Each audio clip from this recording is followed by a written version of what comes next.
वासुदेव के एक ही इशारे पर भीम ने तोड़ी दुर्योधन की जंघा। धर्म, प्रतिज्ञा और न्याय की निर्णायक घड़ी। युद्ध का अंतिम चरण, मौन से पहले का कोलाहल। कुरुक्षेत्र का युद्ध अपने अंतिम सांसों पर था।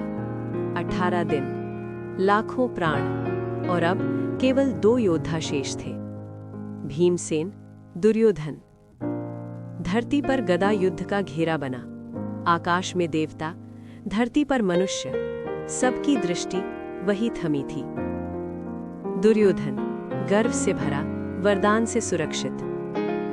दुर्योधन का शरीर गंधर्वों की विद्या और दुर्वासा के वरदान से वज्र समान कठोर हो चुका था। पर एक स्थान जहां उसने मिट्टी नहीं लगाई थी, जंघा। वही जंघा जिस पर बैठकर उसने द्रौपदी का अपमान किया था। गदा युद्ध, जब शक्ति भी हार मानने लगी। भीम पूरी शक्ति से प्रहार कर रहा था, पर हर बार निष्फल हो रहा था। दुर्योधन हंसा।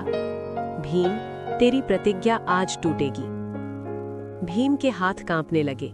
वो जानता था सामने अधर्म है, पर नियम भी है। गदा युद्ध में जंघा पर वार वर्जित था। ओम, वासुदेव का मौन संकेत। उसी क्षण श्री कृष्ण, वासुदेव मुस्कुराए नहीं, पर उनकी आंखें कठोर हो गईं। उन्होंने कुछ कहा नहीं, बस धीरे से अपनी जंघा थपथपाई। एक संकेत, एक स्मरण, एक न्याय सूत्र। भीम की स्मृति जागी। भीम का हृदय दहक उठा। उसे याद आया द्रौपदी का आंसू, सभा में दुर्योधन की जंघा पर बैठी हंसी, अपनी प्रतिज्ञा। जिस जंघा पर बैठकर दुर्योधन ने द्रौपदी को ललकारा, मैं उसी जंघा को तोड़ूंगा। निषिद्ध प्रहार पर धर्मयुक्त। भीम गरजे, ये युद्ध नहीं, न्याय का क्षण है। गदा उठी और सीधे जाकर दुर्योधन की जंघा पर पड़ी। धरती कांप उठी। एक भयानक चीत्कार गूंजा। दुर्योधन भूमि पर गिर पड़ा।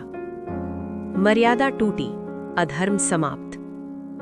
बलराम क्रोधित हुए, ये नियम विरुद्ध है।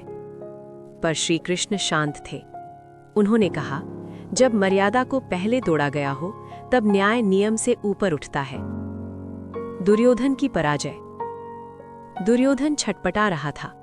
उसका गर्व, उसका अहंकार, सब टूट चुका था। भीम ने गदा भूमि पर रख दी। मेरी प्रतिज्ञा पूरी हुई। श्री कृष्ण का अंतिम सत्य। कृष्ण ने दुर्योधन की ओर देखा।